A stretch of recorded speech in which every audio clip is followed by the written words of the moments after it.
Welcome to another episode of Talking College Football with JJ Kitchen. Of course, I'm your host, JJ Kitchen.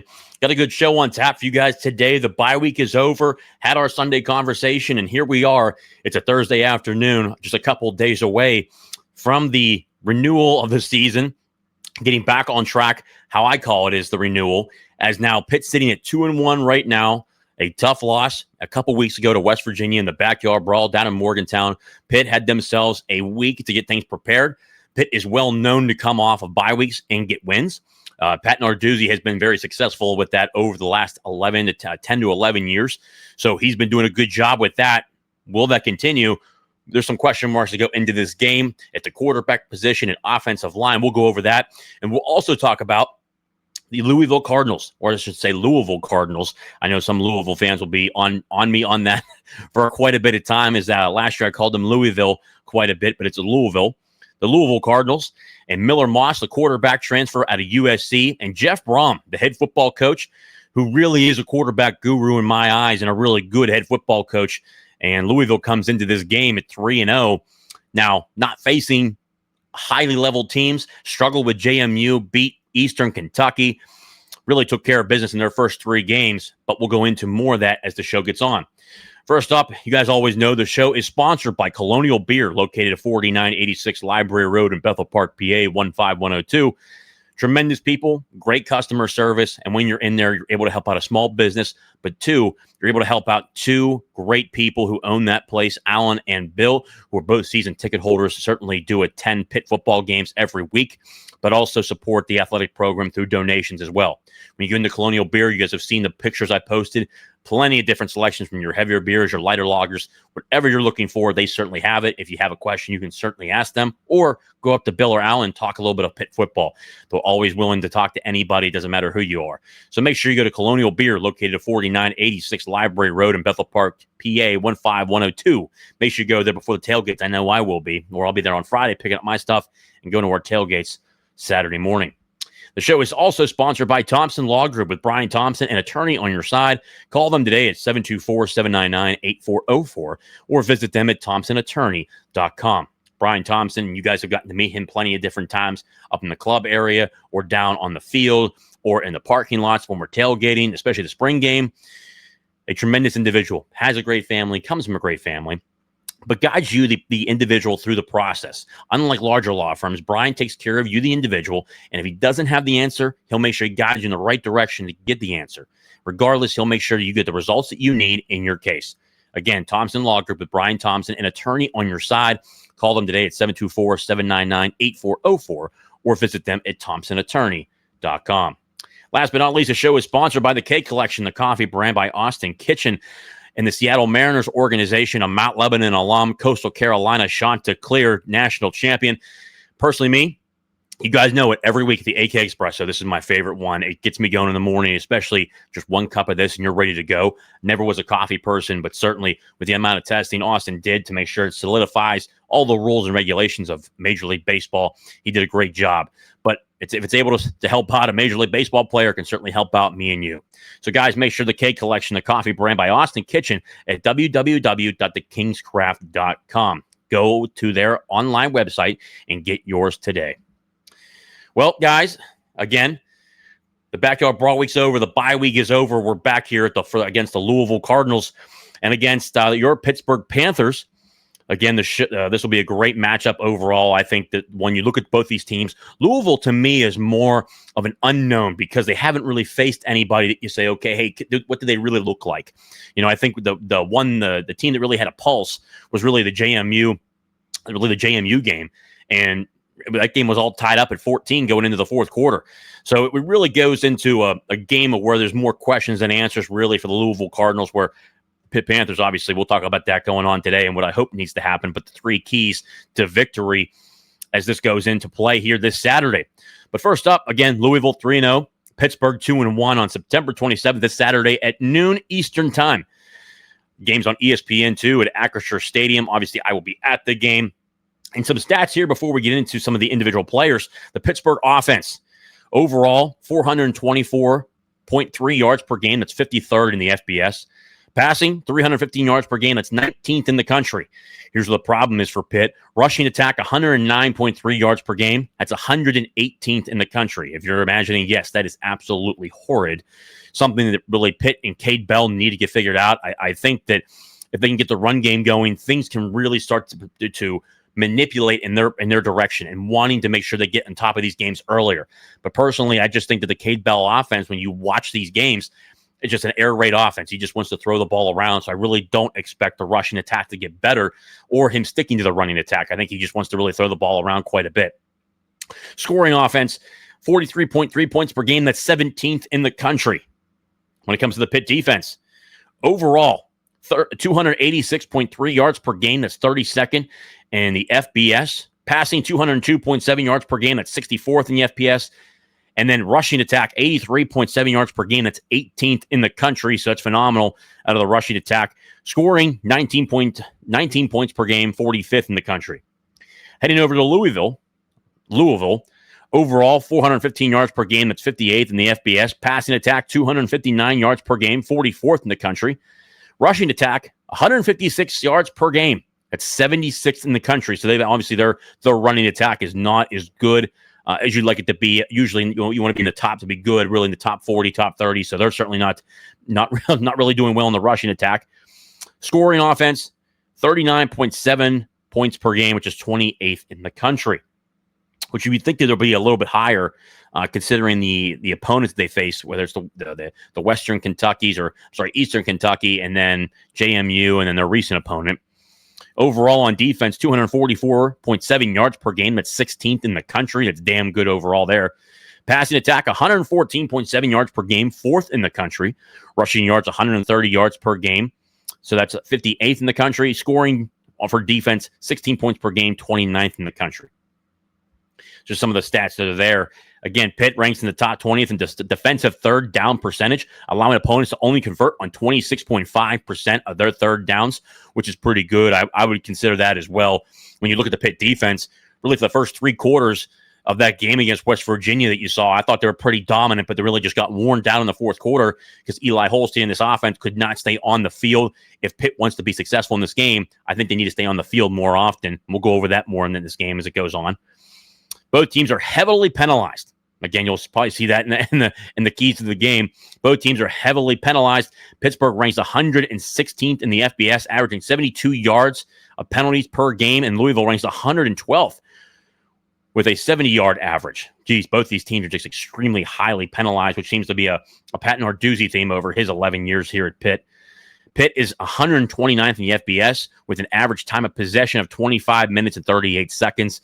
As you can imagine, Pitt's offense is really circled around the Cade Bell effect of being high tempo, up tempo, really moving the ball as fast as they possibly can. And that comes to a bad side of things is when the offense is not converting third downs or not moving the chains and not getting first downs. They're off the field quickly, and we saw that as a major issue against West Virginia. When it comes to Pitt, Eli Holstein comes in the passing. He comes in as the most, obviously, the only guy that's played quarterback besides Cole Gonzalez, who came in for a couple plays. Against West Virginia and a couple other games. Eli Holstein played a drive, but passing attack, he's got 822 yards, 9 touchdowns, 3 interceptions, a 65.9 completion percentage. Rushing, Desmond Reed, 142 yards and 24 carries and 1 touchdown. Receiving, Raphael Poppy Williams, 285, 13 catches for 3 TDs. Louisville. Miller Moss, 690 yards, 2 touchdowns, and 2 interceptions. For the amount of competition, that is a red flag, I think, for Louisville. And as you know, if you're looking for Pitt right now, Miller Moss, so I think you can actually be a really good quarterback in a system like Jeff Brom, who's really known as a quarterback guru. Miller Moss only 690 yards passing and 2 TDs and 2 interceptions. 2 TDs over those games. That's pretty wild in itself. Rushing attack, the electric Isaac Brown, who I think is possibly one of the best running backs in the ACC, 248 yards on 19 carries, 3 TDs. Receiving, Chris Bell, 197 yards on 13 catches and 1 TD. We look here, a little bit of stuff here. Louisville, last game was against Bowling Green, pretty much took care of them. Again, you look at Western Kentucky, JMU, and then Bowling Green. Louisville won the game 40-17. On the 20th, Moss led Louisville with 316 yards passing on 23 of 32 passing, 72% completion percentage.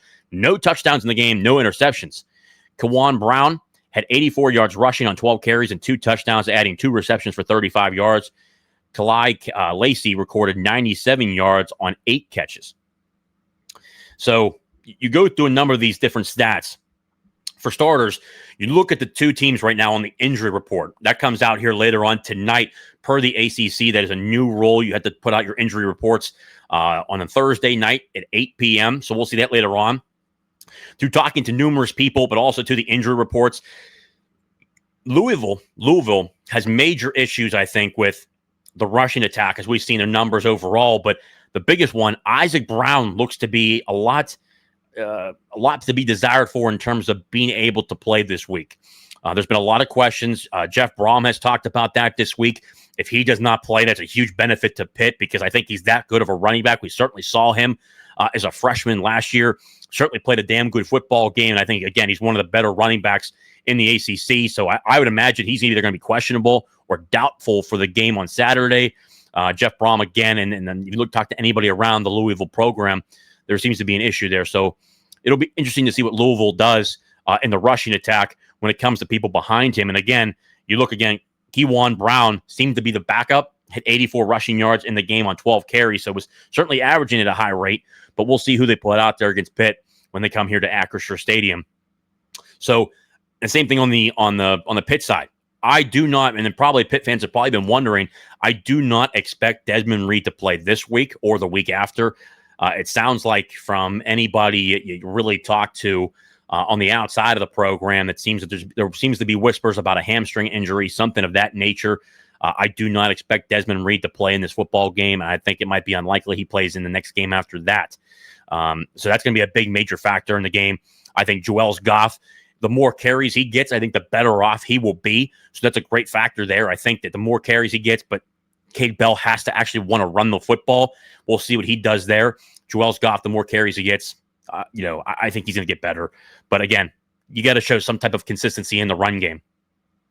So I think on the injury side of things, besides that, Jake Overman, I think he'll be back this week. He's missed the last couple games at tight end. I think he'll be back, which will be a really good thing to help out Pitt in the tight end game. We have obviously Jake Overman, Malachi Thomas, and then Holmes as the tight end position. The Marshall transfer, he should be back, so that should be a major influence for Pitt in the passing game.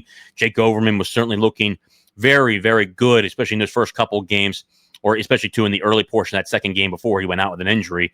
So I think he should actually be pretty damn good when he gets back. He should be fully 110% healthy. So that's a good thing for Pitt.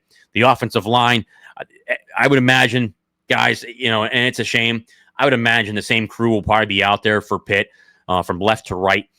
At the left tackle position, Jeff Percy at left guard, Keith Govea. I don't agree with that move. Lyndon Cooper probably still at center. B.J. Williams at right guard, and then Ryan Bayer at the right tackle position. That seems to be the same. Then at the quarterback position, I think Pitt really, there's more questions than answers. And I think Eli Holstein really needs to prove to the coaching staff and the fan base here this weekend against a good team like Louisville, he has to play at a high level. He has to show the effectiveness in the pass game, finding guys that are open. Stop missing open guys. Stop this sidearm throw or across the body throw. Has to stop overthrowing guys, really, really show you're the quarterback who we think you can be. And if there's some by chance, I think that if he does play badly in the first 2 quarters, or there's multiple turnovers, I think this could be a game where you see a short leash for Eli Holstein. And then whether they go to Cole Gonzalez or Mason Heinschel will certainly be decided upon. But it sounds like there'll be a short leash.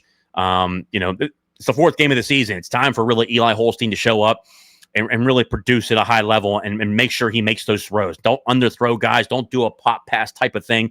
Go back to what we saw in the first 7 games of last year where he really was a guy who was developing, and a guy who was really doing a good job, obviously struggling in the Cal game, but you saw a lot of flashes where you say, okay, this guy's pretty damn good. It could be a really good quarterback for Pitt, but right now, certainly struggling, especially after that West Virginia game. So you want to see more of that.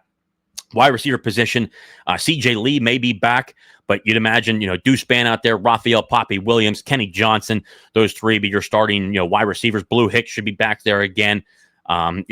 from everything that we've heard, it seemed like he was cramping at the end of the West Virginia game. The amount of guys that were cramping, really aggravates me a little bit. It just shouldn't be happening. And again, on Saturday, we're looking at a 72-degree day at Acrisure Stadium, clear skies. Hopefully they're ready to go. And we want to see this team win this game, but they need to be able to be healthy. But more importantly, can't be cramping up on the football field. Take care of your bodies. It's that simple.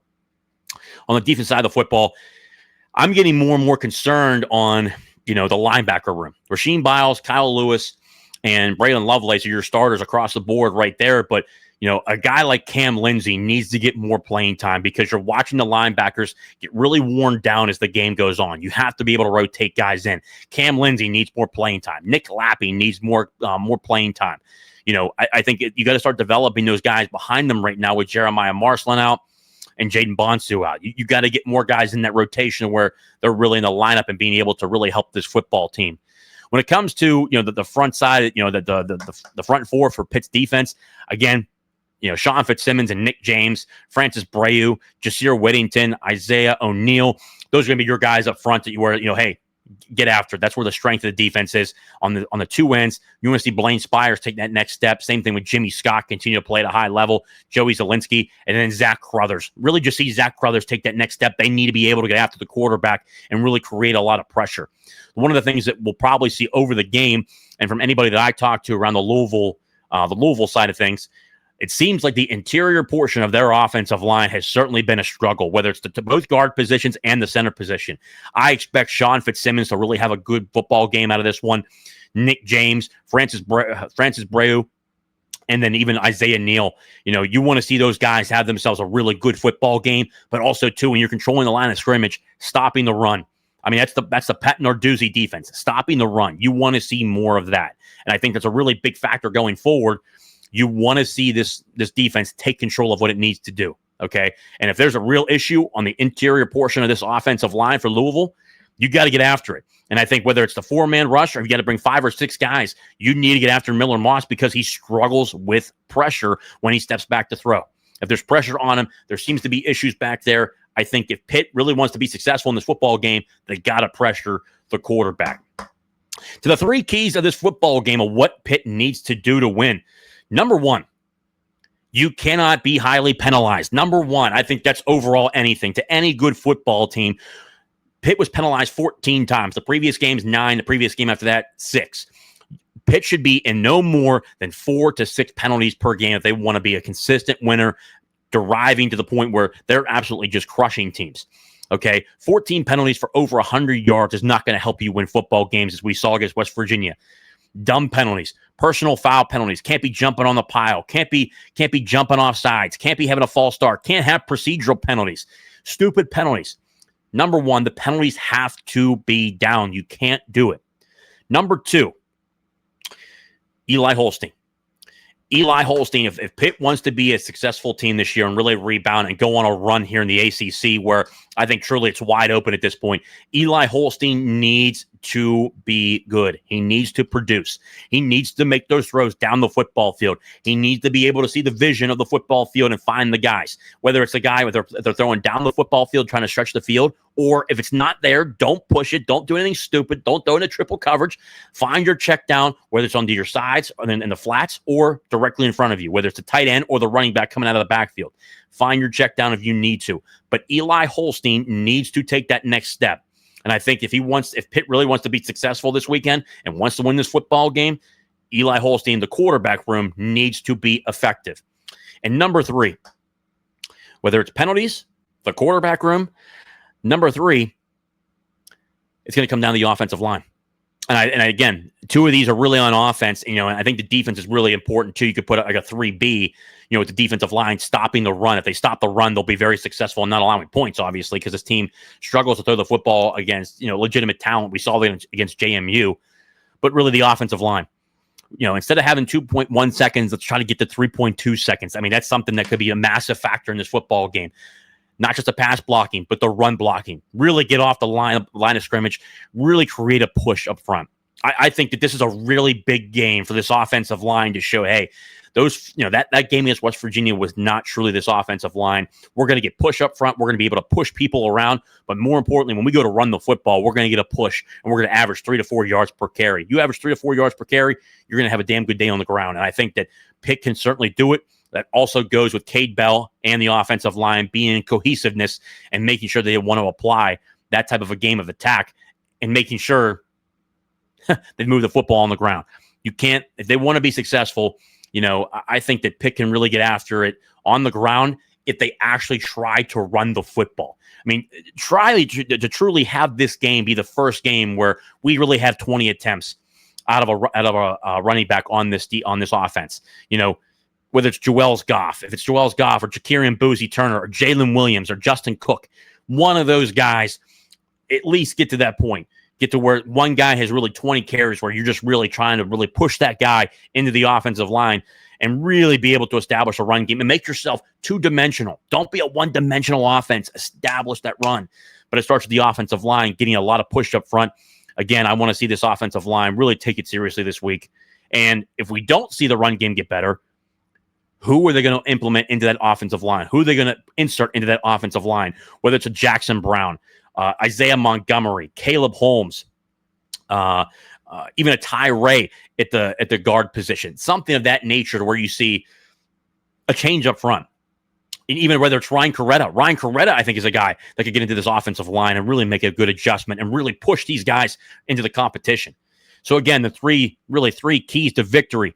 Penalties, limit the penalties. 2, the quarterback room. Eli Holstein playing at a high level, hitting the guys that are there because they're open. You hit those guys, it won't be a football game. And honestly, it'd be a really good victory for Pitt. And number 3, the offensive line and establishing the run game, being able to establish that run. If they have those 3 keys and they do 3 of those things, Pitt's going to have a damn good day on Saturday and win on a beautiful afternoon at Acrisure Stadium. When it comes to a score prediction, this one was tough. And the reason why, again, I said that, again, you look at Louisville, I think Miller Moss could potentially be a good quarterback. The offensive line, though, has questions. The interior, both guard positions and the center. And then on top of that, Isaac Brown possibly not being available for Louisville. I think that could be a potential issue. The defensive side of the football, again, I think Louisville has done a good job there. But at the end of the day, I think it's going to be not a high-scoring game. I think this is a game that'll come down to a couple turnovers. I have Pitt winning this football game 23-20. And I think it's going to be a close football game. And who knows? Louisville could come out and just absolutely just torch our defense or something crazy could happen. But when you look at the first 3 games, the only one that really legitimately had a pulse was JMU. And when I watched that tape, that game was tied going into the fourth quarter. I think there's a lot more questions than there are answers right now for Louisville. And with Isaac Brown being out, problems in the interior portion of that offensive line, I think this could potentially be a low-scoring game. I got Pitt winning this football game 23-20. They get back on track. Possibly not. I think to this point, I don't think it'll be a very good, a mature bounce-back game for this offense. I think there will still be issues. I think you'll probably still see some procedural penalties on offense. I think that you'll probably see a dumb series out of the defense where they give up a touchdown drive within a minute and a half. You'll probably see that. I think overall, though, when you watch this game, it'll be a low-scoring game. Pitt will do enough on offense. It'll be better, certainly better than what we saw against West Virginia, but it'll be a low-scoring football game. Again, I got the Pittsburgh Panthers winning this football game 23-20.